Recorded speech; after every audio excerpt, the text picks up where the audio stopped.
我是小手。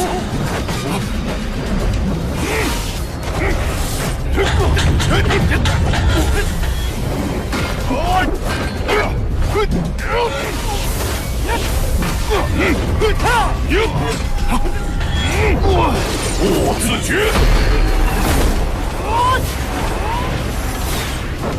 自觉。后自觉。自觉。啥都难换。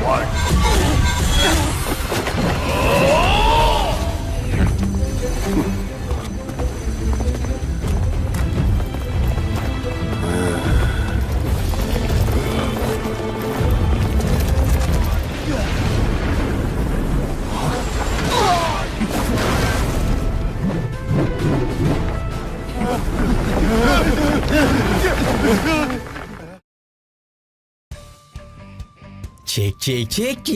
Oke guys, balik lagi sama Cakra Diva alias Genosis dalam pembahasan alur cerita Solen Dolu episode ke-240. Seperti biasa kita review dikit episode sebelumnya yang menceritakan bagaimana Tang Xiao menyelamatkan nyawa Su Beng dari Guan Lin sehingga memaksa tetua kelima itu untuk menghadapi formasi Haotian. Di sisi lain, Tang Ho benar-benar ngamuk habis-habisan dan mengeluarkan berbagai teknik yang OP-nya nggak ngotak hingga akhirnya menciptakan menu spesial buaya emas geprek di akhir episode. Di episode kali ini nanti kita masih akan ngelihat kegigihan bapaknya Tan San dalam memimpin pasukan Tiando untuk mundur yang hanya bisa membuat para pemuja bungkam tidak berdaya. Gimana sih cerita selengkapnya? Tanpa perlu lama-lama lagi, mari kita ucapkan kata kuncinya 3, 2, 1. Terobos aja laku.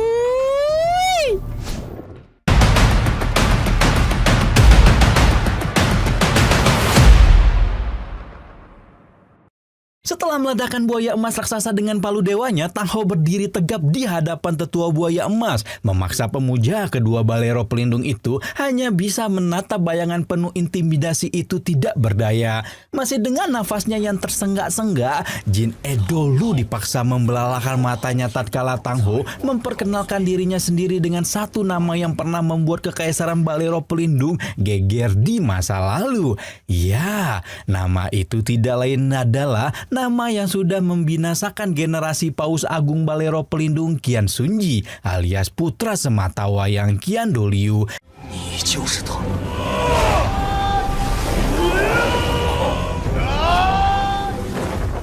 Seolah tidak cukup dengan menggeprek Jin Edolu secara totalitas, Tang Ho dengan tegas menyatakan bahwa tetua buaya emas belumlah cukup kuat untuk melawannya dan berbalik begitu saja meninggalkan pemuja balero kedua yang terdiam tidak mampu menjawab perkataannya. Tanpa tedeng aling-aling, Tang Ho menghampiri Tan San yang masih berdiri lemas di tengah kota dan mengajak putra sematawayangnya itu untuk pergi meninggalkan gerbang Jaling sembari mengudarakan ancaman bagi siapapun yang berani menahan atau mengikuti mereka maka akan tinggal nama.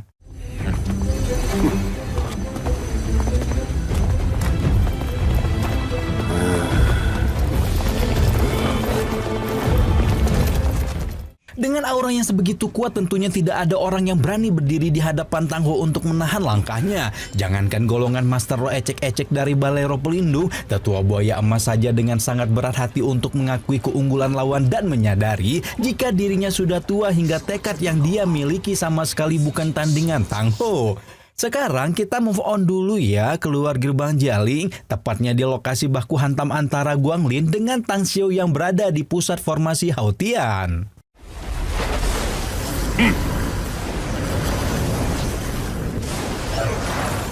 King Luan yang melihat dengan jelas jejak formasi itu dari kejauhan langsung memekik panik meminta rekan pemujanya itu untuk tidak sok keras dan menantang formasi Haotian. Hal yang sama juga dirasakan oleh Qiongxi sehingga memaksanya segera merapal teknik roh ke-9 teriakan penghancur jiwanya untuk menghabisi atau setidak-tidaknya menahan pergerakan Chen Xin dan Gurong bersamaan agar dirinya dan King Luan bisa menyusul dan memberi bantuan untuk Guan Lin.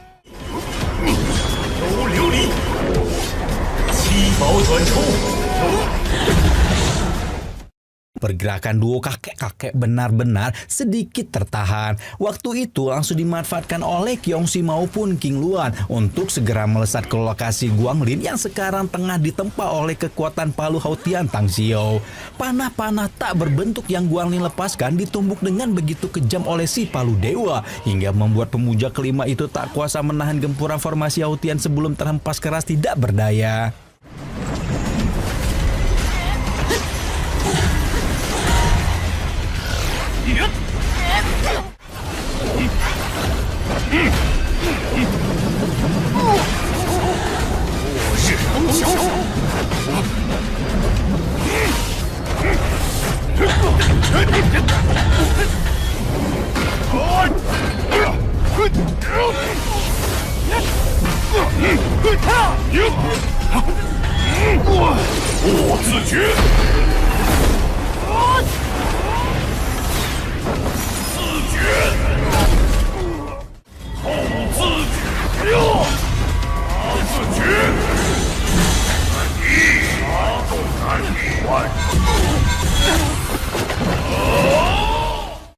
Baku hantam keroyokan itu masih terus berjalan dan masih banyak teknik mantra enggak ngotak yang dikeluarkan oleh Tang Xiao hingga membuat ketiga pemuja kelabakan. Akhirnya, dengan teknik mantra pembunuh, Tang Xiao pun berhasil mengempaskan ketiganya keluar formasi dan membuat tiga teman setongkrongan Qian Douliu itu menyadari betapa besar kekuatan formasi Haotian.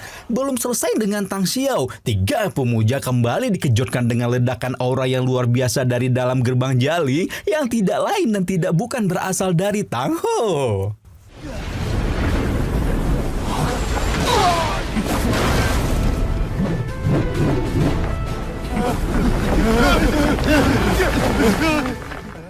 Ledakan aura yang gak main-main itu tentunya membuat semua pasukan Balero tidak terkecuali para pemuja auto kicep menyaksikan bagaimana bengisnya sosok Dewa Titan Tang Ho, pemimpin pasukan Tiando keluar dari gerbang Jialing dengan sangat arogan. Setelah temu kangen sebentar dengan 7 monster strike, Tansan yang sudah mendapat support luar biasa dari bapaknya dan sekte Haotian pun berusaha menegapkan langkahnya dan kembali mengambil komando tertinggi pasukan Haotian.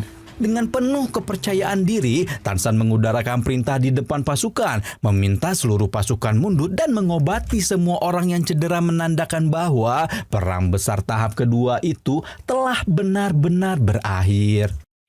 回营休整，来，全军听令。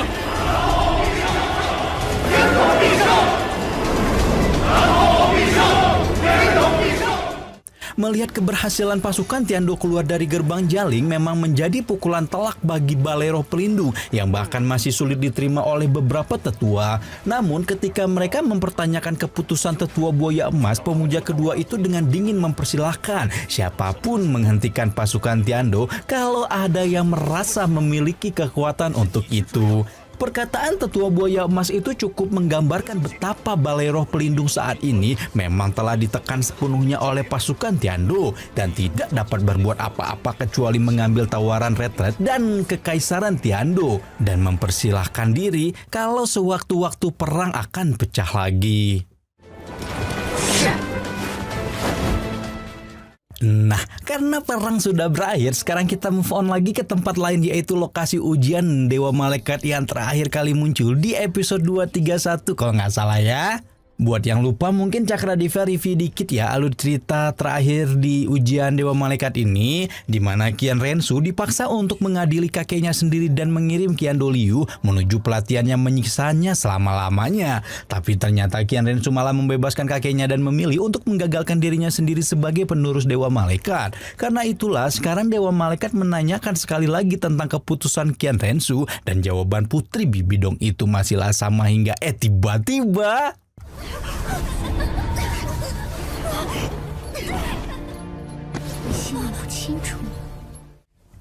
tiba-tiba saja sisi jahat Qian Rensu muncul, berusaha mengacaukan pikirannya dan mendorong calon pewaris Dewa Malaikat itu untuk melakukan hal-hal buruk, termasuk mengorbankan kakeknya sendiri. Sisi jahatnya itu terus mengingatkan Qian Rensu akan harapannya menjadi dewa dan menjatuhkan kesadarannya lebih dalam dan lebih dekat dengan keinginan-keinginan jahatnya. Sekeras apapun Qian Rensu berusaha untuk menafikan sisi jahatnya, tidak dapat dipungkiri bahwa sisi jahat itu juga merupakan bagian bagian dari dirinya, sehingga membuat kewarasannya semakin terguncang.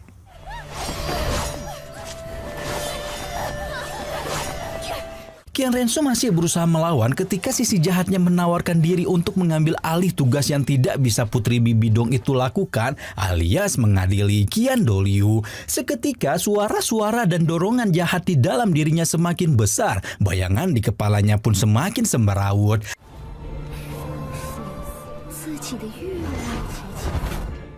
Qian Rensu gemetar, kesadarannya semakin mengambang saat dia berdiri di hadapan kakeknya dengan pedang malaikat mulia yang teracung ke depan. Kepalanya pening dan hatinya terasa terhimpit ketika melihat Qian Doliu justru mendekati dirinya tanpa takut seperti kakeknya telah siap memberikan nyawa demi membuatnya lulus dari ujian dewa malaikat ini. Qian Rensu masih terus berusaha menolak semua dorongan jahat yang muncul di dalam dirinya, mengendurkan pegangan pada pedang malaikat itu berkali-kali karena tidak ingin menyakiti Qian Doliu dengan tangannya sendiri.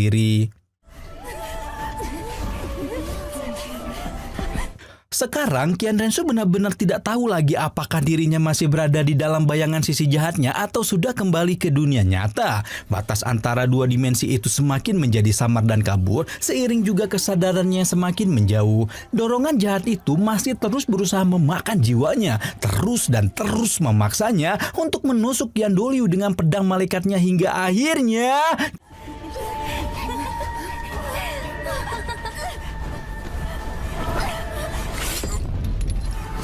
Oke, masalah ujian dewa malaikat udahan dulu ya. Sekarang kita balik lagi ke camp pasukan Tiando yang sekarang sedang kacau karena banyaknya prajurit yang mati dan terluka. Tansan yang sudah sampai di camp pasukan Tiando menyaksikan semua pemandangan itu dengan tatapan terenyuh, menyadari betapa besar harga yang harus mereka bayarkan untuk melakoni perang besar dengan Aula Wuhun. Tidak hanya kehilangan para prajurit, pasukan Tiando juga masih dilanda keterpurukan akan kemungkinan hilangnya penasihat kekaisaran karena luka parah yang diderita Shogal, hingga guru sekaligus ayah keduanya itu belum juga meraih kesadaran.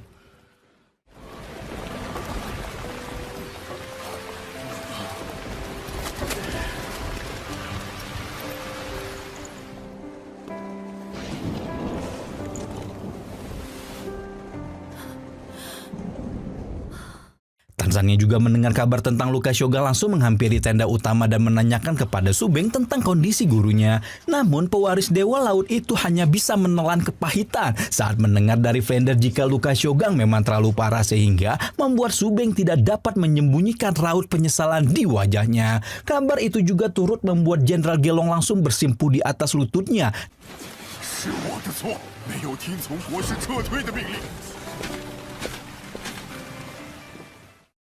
Sebagai komando tertinggi pasukan militer, tindakan Gelong memang tidak dapat dibenarkan. Meskipun begitu, Subeng sama sekali tidak bisa menyalahkan Gelong karena kaisar muda itu sadar diri bahwa kerugian besar itu tidak akan terjadi jika bukan disebabkan karena dirinya yang terlalu gegabah meraih keberhasilan. Dengan suara lemah, Subeng meminta maaf kepada Tansan dan dengan sangat menyesal mengakui kesalahannya yang terlalu naif dan lemah meskipun memikul peran besar sebagai pemegang kuasa tertinggi di Kekaisaran Tiando.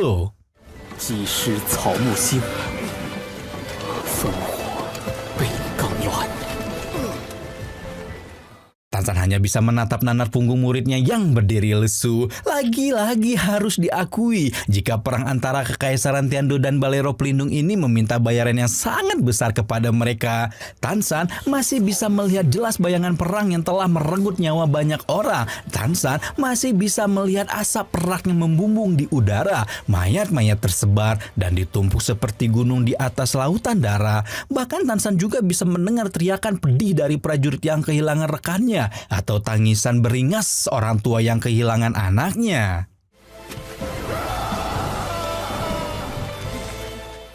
Bayangan-bayangan itu terlalu memang menakutkan untuk dilihat, tapi itulah kenyataan yang harus Tansan terima dan sadari dalam posisinya sebagai pemimpin pasukan. Sekali lagi harus Tansan akui jika dirinya telah gagal mempertahankan pasukan dari gempuran 6 pemuja dan Master Roh Elite yang mereka pimpin. Jika bukan karena bantuan Tang Ho, Tang Xiao, dan Sekte Hautian, mungkin pasukan Tiando akan menelan kerugian yang jauh lebih besar. Karena itulah di tengah guyuran hujan, kesunyian, dan teriakan kematian, Tansan berpikir lamat-lamat dan mulai memikirkan satu cara terakhir yang kemungkinan mau tidak mau harus Tansan ambil demi menyudahi perang kepanjangan ini.